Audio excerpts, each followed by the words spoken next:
प्रस्तावित शक्तीपीठ महामार्गाविरोधात सांगली जिल्ह्यातील शेतकऱ्यांचा संताप दिवसेंदिवस तीव्र होतोय।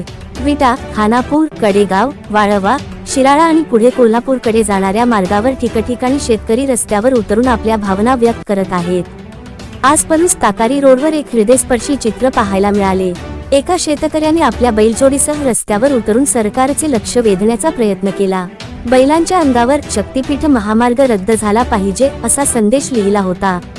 तर हातात तिरंगा घेऊन हा देश शेतकऱ्यांचा आहे, आमच्या जमिनी वाचल्या पाहिजेत अशी भावनिक हाक त्यांनी दिली।